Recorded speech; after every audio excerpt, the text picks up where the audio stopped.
อยากเข้าเอ้าไม่อยู่ดิจ้ามีผู้บุกรุกไม่มีใครอยู่ค่ะ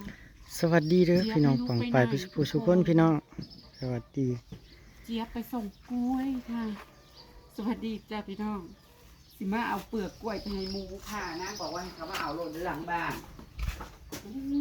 เอามือก่อนเห็นอวยมาทางนี้เอาคืออวยกลับคืน ไม่รู้ทำแล้วก็อะไรยางยาอยู่ไม่ได้ขวดเก็บ แจ็คอีหยังผู้ประจานก่อนประจานน่ะสาวข่อยก่อน เก็บในเด้อดิบอกเก็บในเด้อ เก็บในเด้อนี่เก็บแน่แจ็คอีหยังโตอีหยังพุ่นน่ะอันนี้ก็สงสัยเก็บไว้หยังนี่ไว้ออยไผ่บ่ไม่เข้าใจ เข้าใจ เฮ้ยเจ้าจะไปเปิดหมวดสัวนะฮะ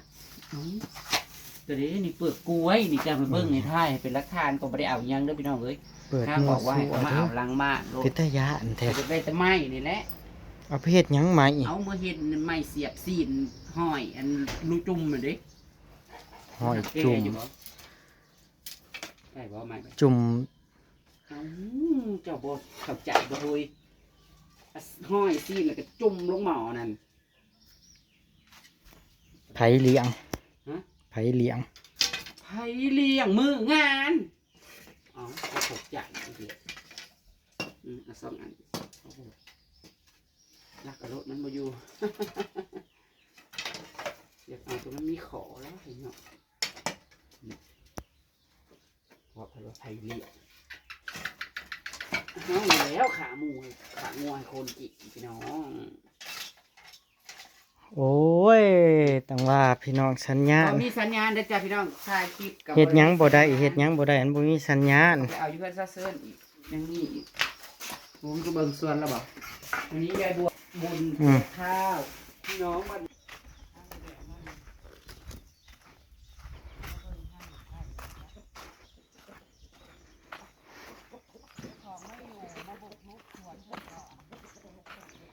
สัญญาณก็เฮ็ดหยังก็บ่ได้พี่น้องเขาบ่ได้รีบแก้โครงแก้ไขหยังให้เลยบัดเงินนั่นฮักคือมาฮักดีแท้ๆเฮ็ดหยังก็บ่ได้จือลืออยู่สัญญาณนั่นสัญญาณหล่มเครือข่ายหล่ม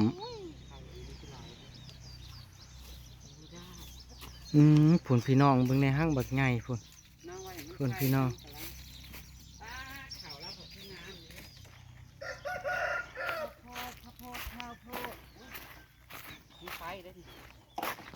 เอา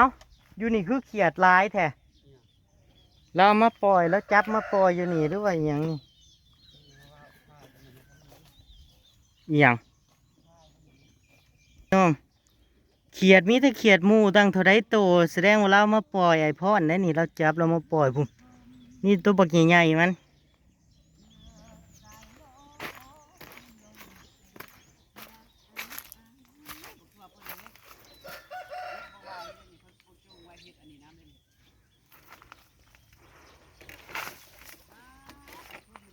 มีไฟมัน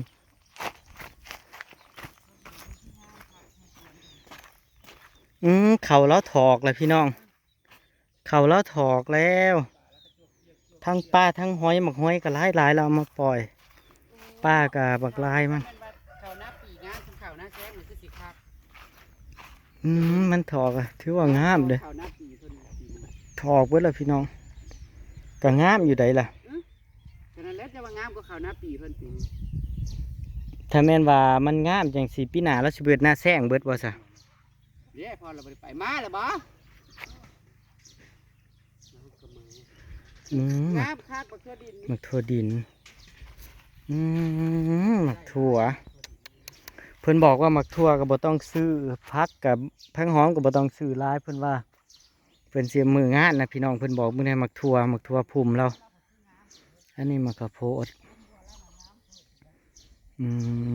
อันนั้นหมักถั่วข้างสะอ้อนหมักถั่วดินเรานะพี่น้องหมักถั่วดินเราสมังงามคักแท้ปี๊ดเราสิได้ลายได้นี่พี่น้องหมักถั่วดินนี่ใส่ผักบัวเพิ่นเสียไปมืองานนะแก่เพิ่นเราจักเราคือบอกเก็บไปกินซะเอา พักบัวเพิ่นนั่น งามขึ้นเนาะ คือกันกับของเฮาอยู่ในสวนน่ะพี่น้องแรกๆน่ะมันสิกูดบัดนี้มันผัดมางามเบิ่งแน่นี่คือกันกูดพี่น้องคิดว่าจนสิบ่ได้แล้วเบิ่งแน่ผัดเคี้ยวจังขึ้นจังสิปี๊ดงามมันคืองามขึ้นมะเขือน่ะเพิ่นเอามาแต่น้ำซุ้มข่อยได้นี่พี่น้องเพิ่นเอามาปลูกเบิ่งในเป็นหมากแหละของเฮาน่ะกำลังจ่อพุ่น แน่น มะเขือมะเขือเราเป็นเบิดละพี่น้องละดกคักนึงเนี่ยมะเขือนะมึงไอ้ไอ้พรพักซี่นี่นาสิท่านอยู่ ทันเก็บเลยแหละ มึงเนี่ยพี่น้องเพิ่นเชื่อเพิ่นว่าเพิ่นสิให้มืองานนั่นอีหยังมะเขือมันสมาดกแท้ปี๊ด เฮาน่ะเฮาก็อยากเป็น ดกแห้งอะลีเพิ่นเอามาจากเฮาหั่นแหละเอามันคือเป็นก่อนเฮา เอาเราบ่งก่อนเนาะ โอ้ อยู่ได้นาน ดกคักปี๊ดกะหล่ำ เขาค่อยได้เมื่อแรกมื้อแรกนี่สิเก็บอยู่มันเก็บเข้าตู้ไว้อยู่แน่นๆจะบาดเบิ่ง พี่น้องแน่นคัก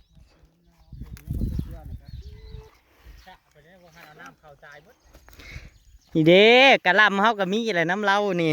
ซื้อน้ำเหล้านี่กะหล่ำนั่น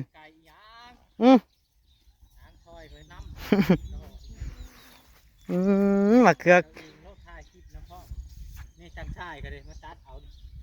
แล้วก็เอามาข้าวท่านเมนว่าข้าวนับดีๆนะงาม สมางะสมาดกคักแท้มะเขือคือเจ้าไอพรคือดกคักแท้มะเขือคือเจ้าคือดกคักแท้ บ่ได้ใช่อีหยังได้นี่มีแต่โหดน้ำมันกันแล้วหอมแล้วกำลังขึ้นค่อยอันบนไล่บ้งน้ำบ่ได้มันบ้งกินมดแถวนี่ก็มันน้อยนี่นะโอ้ยบ่ได้ลงมาสวนเพิ่นนี่จักมือ บัดลงมาเพราะว่าเบิ่งแน่กะหล่ำนะพี่น้องปี๊ดกะหล่ำเอื่อยบัวกะใบพรพี่น้องมะเขือน่ะกับผู้ที่เอามาจากน้ำเฮาเนี่ยปี๊ด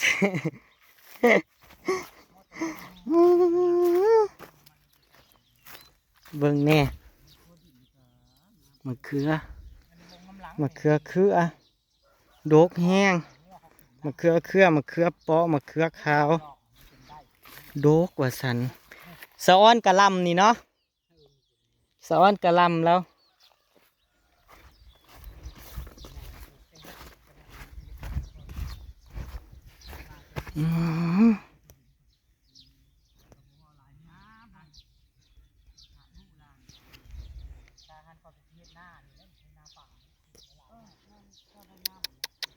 อันนั้นสิเป็นผักอันนี้สิเป็นหอมลาบพี่น้องคักอะไรก่อนหน้านี้คือสิบ่ได้กินนี่ของแต่ละอย่างนะมันผันมางามตอนหลังๆพี่น้อง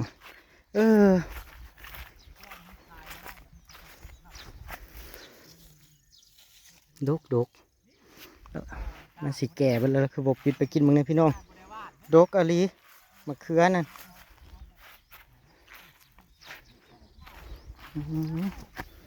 ดกแห้งแน่สรุปพักคอร์สนั่น พักคอร์สนำพอท่านพี่น้องเบิดแล้วเบิ่งได้มันเป็นกอขึ้นสั้นๆขึ้นจังซี่แหละบ่ท่านตอนแรกเพิ่นเอาสิเอาไปให้ซุ้มข่อยเลยพี่น้องมืองานสรุปก็คือบ่ท่านน้อยๆก็ดกว่าสั่นมักพริกนะ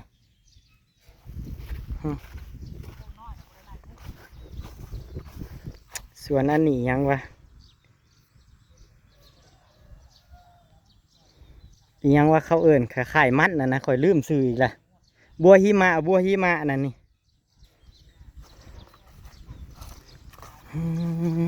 โซดินเรา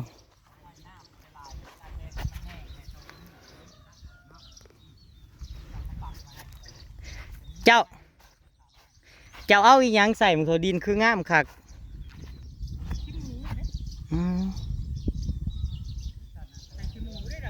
งาม เขาก็ได้ปีหน้าซุมเจ้าสิบ่ได้เฮ็ดหน้าแซงหลายบ่ซะมันคืองามคักแท้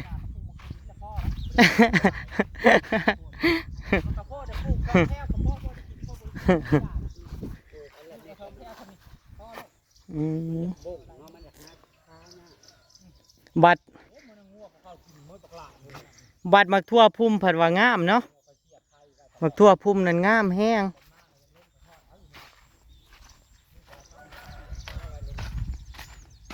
แก่เบิดละมักทั่วพุ่มนะแก่เบิดละ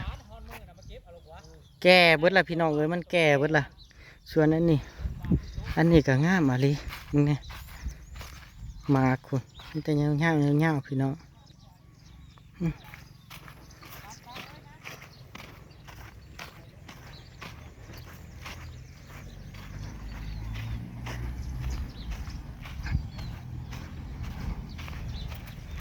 ธุรกิจน่ะสาวข่อยโอ้นั่งเลี้ยงใส่กระล่างเหล้าคักอยู่ไหนพอกระล่างเหล้ามันใหญ่อยู่มาอยู่น้ำนางผัดว่าแห้งใหญ่ขึ้นโอ้ยนางคือบ่ล้อมเบิดเลยเราอดกระล่างเหล้าน่ะล้อมกลัวมาเบิดโลด หาตัวพี่น้องหาตัวส่วนอันนี้ก็สิเป็นไก่คาลัม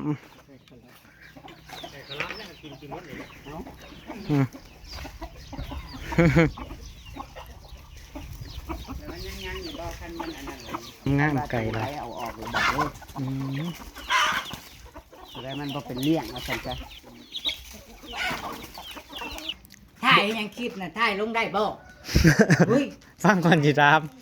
จะมาร่วมเชียร์กับข่อยได้ไม่ฟังก่อนจีรามอยู่พุ่นกับมีสัญญาณบ่มี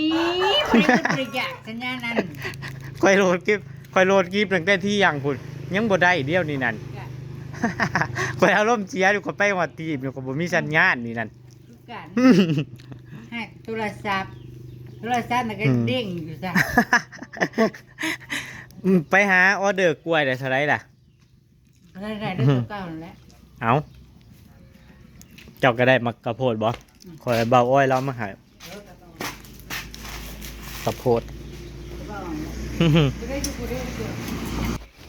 ไปพี่น้องเอ้ยข้าแต่โคกันจนลืมมูเลยได้นี่นะฮะข้าแต่มาเติมน้ำสัญญาณมันเป็นมีสัญญาณเด้อพี่น้องเอ้ยมือนี่นะสัญญาณบ่มีก็จะบ่ถ่ายคลิปแล้วเด้อจ้าแต่บ่เห็นลงคลิปกันจักยามได้สิได้ลงแล้วกันนั่นนี่นะมื้อเช้านี่จังได้ตื่นมาไปยกเลยกันยังเจ็บเป็นไตนมนี่นะเมื่อยตะกี้จนว่าสิโทรหาหมอเลยเข้าไปนอนตื่นขึ้นมาแล้วใครแน่โอ้ยกับม่างหัวมองทางอ่ะแล้วกึ่งไม้น่ะแล้วเพราะมันบ่มีทางไปเลยยินดีด้วยจะได้ออเดอร์เฟอเข้ามาเลยจังได้ก็ขอบคุณล่วงคนแรกล้างงานเจซีแล้วคนแรกพี่น้องเอ้ยจังพอถ่าเพิ่นว่าใหม่เท่านึงแต่เราก็สิมาอยู่วันที่เพิ่นสิมาแต่วันที่28ฮะบ่ายสิขึ้นไปหาล้างคอกหมูคอกหมาต่อแล้วจ้ะพี่น้องเอ้ยลงมาเอาอันเปลือกกล้วยยายเจี๊ยบมีอยู่แล้วเฮือนละ20อีกแล้วคลิปหน้าก็แล้วกันค่ะถ่ายไว้กับบ่ทันมีปัญญาลงดอกพี่น้องเอ้ยบ่มีสัญญาณค่ะเบิดมือมื้อนี้นะเป็นทั่วประเทศลาวบ่ฮู้ได้ยูนิเทลก็ต้องใช้สิเงียบกิ๊บแล้วยูนิเทลหมุนติ้วจงมา